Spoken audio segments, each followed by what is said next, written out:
Second পেপারের আমাদের হচ্ছে গিয়ে টোটাল চ্যাপ্টার হলো কয়টা বলো তো? 12টা।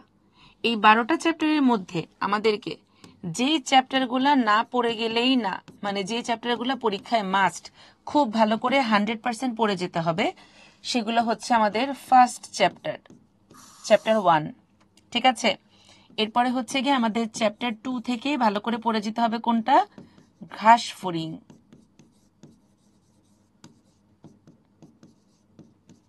এরপরে হচ্ছে চ্যাপ্টার 3, চ্যাপ্টার 4, চ্যাপ্টার 8, চ্যাপ্টার 11। তাহলে আমাদের 12টা চ্যাপ্টারের মধ্যে এই 6টা চ্যাপ্টার একদম ইলাবোরেটলি সব কিছু পড়ে যেতে হবে, কারণ এগুলা থেকে আমাদের প্রতি বছরই সিকিউ আসে, ঠিক আছে? আচ্ছা, আমার কোশ্চেন অ্যান্সার দেন। বলো পান্না, তোমার প্রশ্ন কি? তোমার আচ্ছা, তাহলে দেখো আমরা যেই 6টা চ্যাপ্টারের কথা বললাম, এই 6টা চ্যাপ্টারের মধ্যে কোন জিনিসগুলো আমাদেরকে অনেক ভালো করে বুঝতে হবে এবং সিকিউর জন্য পড়তে হবে। প্রথম অধ্যায় থেকে আমাদের যে কর্ডাটা পর্বের ন্যাথোস্টোমাটা শ্রেণী আছে, ঠিক আছে? ন্যাথোস্টোমাটা, এই ন্যাথোস্টোমাটা শ্রেণীর আমাদের হচ্ছে যে মাছের যে 3টা শ্রেণী আছে, অ্যাক্টিনোপটেরিজি, সার্কোপটেরিজি এবং কন্ড্রিকথিস, এই মাছের 3টা ক্লাসিফিকেশন পার্থক্য সহ খুব ভালো করে আমাদেরকে পড়ে যেতে হবে, মাস্ট। এরপরে আমাদের প্রথম দিকের যে পর্বগুলো আছে তার মধ্যে কৃমির যে পর্বগুলা কোনটা কোনটা? চ্যাপ্টা কৃমি অর্থাৎ প্লাটিহেলমিনথিস, গোল কৃমি অর্থাৎ নেমাটোডা, এই দুইটার পার্থক্য, সাদৃশ্য, বৈসাদৃশ্য, বৈশিষ্ট্য খুব ভালো করে দেখে যেতে হবে। আর বাকি যে পর্বগুলো আছে সে পর্বগুলোর মধ্যে আমাদের আর্থ্রোপোডা আর হচ্ছে অ্যানিলিডা, এই দুইটা পর্ব খুব ভালো করে দেখতে হবে। আর এখান থেকে একটা প্রশ্ন আছে যে সকল মেরুদণ্ডী প্রাণী কর্ডেট, কিন্তু সকল কর্ডেট মেরুদণ্ডী নয়, ব্যাখ্যা করো। ঠিক আছে, এই প্রশ্নটা কিন্তু প্রায় হচ্ছে কি আমাদের 2 নম্বরের প্রশ্নের জন্য চলে আসে। এখন এখান থেকে আমাদের হচ্ছে উদ্দীপক দেখে কিছু ক্লু চিনতে হবে। কোন ক্লুগুলো চিনতে হবে দেখো, যেমন ধরো আমাদের হচ্ছে যদি আমরা পরিফেরা পর্বের কথা বলি তাহলে সেখানে নালীতন্ত্রের একটা ক্লু থাকবে। নিডারিয়া বললে সেখানে আইদার তোমাকে সিলেন্টেরনের ছবি দিয়ে দিবে অথবা নিডোসাইটের ছবি দিয়ে তোমাকে একটা ক্লু দিবে। চ্যাপ্টা কৃমির ক্ষেত্রে তোমার মেইন ক্লু হচ্ছে শিখাকোষ, অথবা তোমাকে বলে দিবে পৌষ্টিক নালী অসম্পূর্ণ। আর নেমাটোডা বা গোলকৃমির মেইন ক্লু হচ্ছে আইদার তোমার নলের ভিতর নল অথবা সম্পূর্ণ পৌষ্টিকতন্ত্র। এখানে তোমার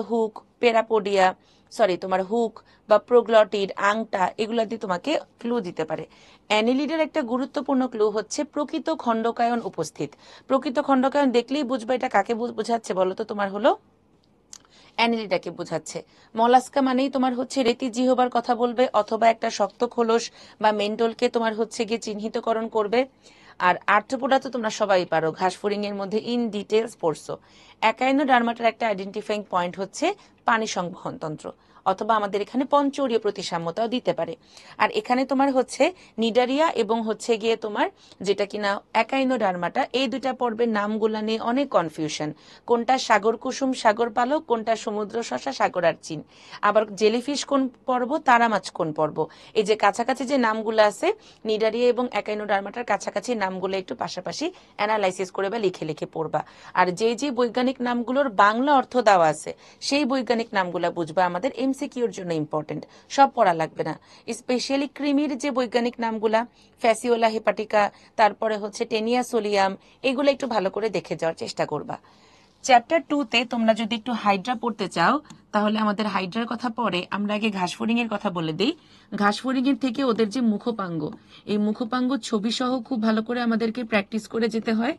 আর বাকি তন্ত্রগুলোর মধ্যে আমাদের রক্ত সংবহন তন্ত্র, শ্বসন তন্ত্র আর হচ্ছে ওমাটিডিয়ামের গঠন এবং দর্শন কৌশল, দুটাই কিন্তু গুরুত্বপূর্ণ। ঠিক আছে, ওমাটিডিয়ামের গঠন আর দর্শন কৌশল।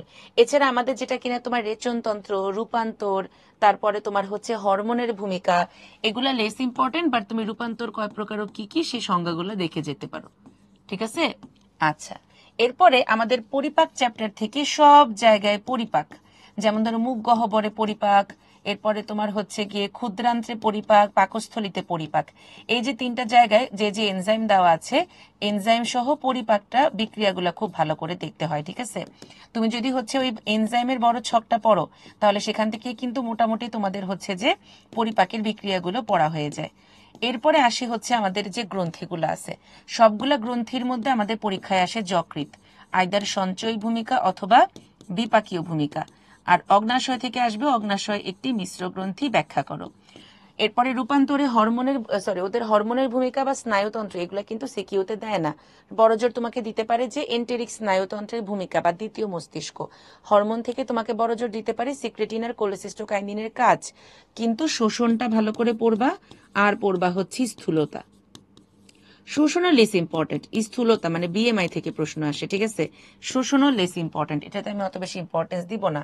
এই পরিপাকের বিক্রিয়াগুলো ভালো করে লিখে লিখে মনে রাখার চেষ্টা করবা। রক্ত অধ্যায় থেকে আমাদের যে 3 প্রকার রক্তকণিকার পার্থক্য আছে, এই রক্তকণিকার পার্থক্যগুলো খুবই ইম্পর্টেন্ট। আর 3 প্রকার রক্তকণিকার মধ্যে আমাদের শ্বেত রক্তকণিকার কাজ কিন্তু ঘুরে ফিরে আসে।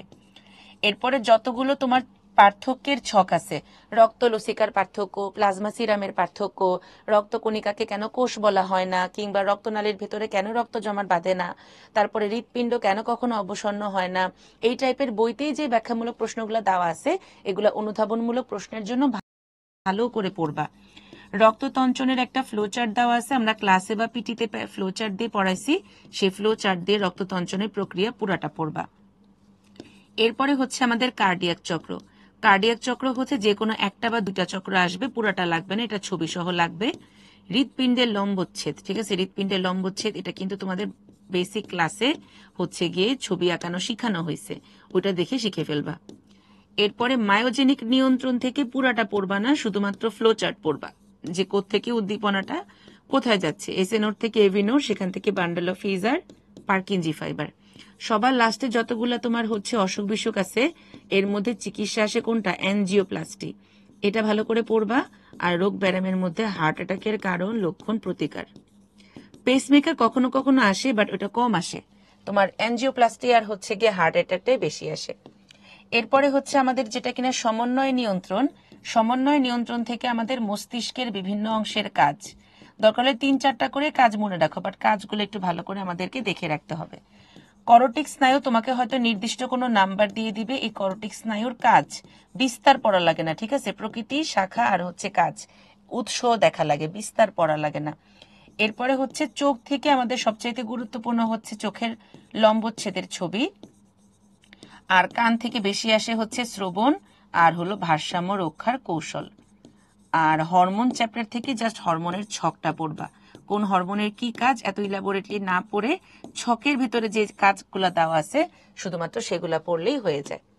আর আমরা তো জিনতত্ত্ব থেকে যেহেতু আজকে পড়তেছি, জিনতত্ত্বের গুরুত্বপূর্ণ অংশগুলো হচ্ছে আমাদের মেন্ডেলের সূত্রগুলোর ব্যতিক্রম, সূত্র তো পড়বাই, ব্যতিক্রম স্পেশালি কোন কোন ব্যতিক্রম পরীক্ষায় বেশি আসে, লিথাল জিন আর হলো এপিস্টেসিস।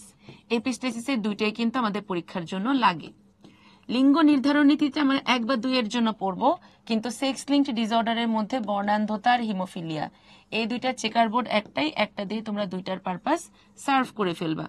আর মোস্ট ইম্পর্টেন্ট হচ্ছে আমাদের আজকের টপিক, আমাদের আজকের টপিকে আমরা দেখব যে কোন গ্রুপ কাকে রক্ত দিবে, কোন গ্রুপ কাকে রক্ত নিবে, এই রক্তের গ্রুপিং থেকে রক্তদান রিলেটেড প্রশ্ন কিন্তু ইম্পর্টেন্ট। আর আসে RH জনিত জটিলতা, পজিটিভ নেগেটিভকে ব্লাড দিলে কি হয়, নেগেটিভ পজিটিভকে ব্লাড দিলে কি হয়। আর বিবর্তন নিয়ে আমরা নেক্সট ক্লাসে পড়বো, এই জন্য বিবর্তন নিয়ে আমি এক্সট্রা কিছু বলতে চাচ্ছি না, ইনশাল্লাহ নেক্সট ক্লাসে বলে দেওয়ার চেষ্টা করব। ঠিক আছে, আচ্ছা, তাহলে এটা তো হচ্ছে গিয়ে মানে পরীক্ষার আগে এই কয়টা টপিক তোমাকে মাস্ট দেখে যাওয়া লাগবেই, মানে এগুলা তুমি যদি দেখে না যাও তাহলে কিন্তু বড়সড় রিস্ক হয়ে যাবে, বুঝছো। আচ্ছা, একজন বলছে কই মাছ, আচ্ছা রুই মাছের টপিক, ওকে। 10 অধ্যায় কি ইম্পর্টেন্ট না, অবশ্যই ইম্পর্টেন্ট, তোমরা সব চ্যাপ্টারই পড়বা, বাট রিভিশন শুরু করলে এই চ্যাপ্টারগুলোতেই রিভিশন শুরু করবা। আমি কখনোই তোমাদেরকে পুরা চ্যাপ্টার বাদ দেওয়ার সাজেশন দিব না, কারণ পুরা চ্যাপ্টার বাদ দিলে তোমরা এমসিকিউতে মারা খাবা।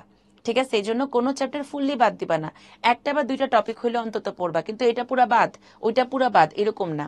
এই 6টা চ্যাপ্টার দিয়ে রিভিশন শুরু করবা, তারপরে তুমি অন্যান্য চ্যাপ্টার পড়বা, বুঝে গেছে? তাহলে আজকের ক্লাসে আমি এই 6টা চ্যাপ্টারের বলে দিলাম। ইনশাল্লাহ নেক্সট ক্লাসে আমি চেষ্টা করব বাকি 6টা চ্যাপ্টারের বলে দিতে। আমি তো হয়তো তোমাদের সাথে আরো 2টা চ্যাপ্টারের ক্লাস পাবো, খুব সম্ভবত বোটানির জীব প্রযুক্তিতে পাবো, আর 12 অধ্যায় আমি নিব না আর কি। সো ইনশাল্লাহ চেষ্টা করব আমি তোমাদের সাথে বিবর্তনের উপরে আরো 2টা ক্লাস পাবো। সো ইনশাল্লাহ আমি ওই 2টা ক্লাসের মধ্যে আমাদের জুওলজির আরো 6টা চ্যাপ্টার, বোটানির আরো 2 ভাগে ভাগ করে আলোচনা করে দিব। সো টেনশন নট, ঠিক আছে? সৌরভ, রুই মাছ নিয়ে ইনশাল্লাহ নেক্সট দিন কথা বলবো। রুই মাছ নিয়ে নেক্সট দিন ইনশাল্লাহ কথা বলবো। আচ্ছা,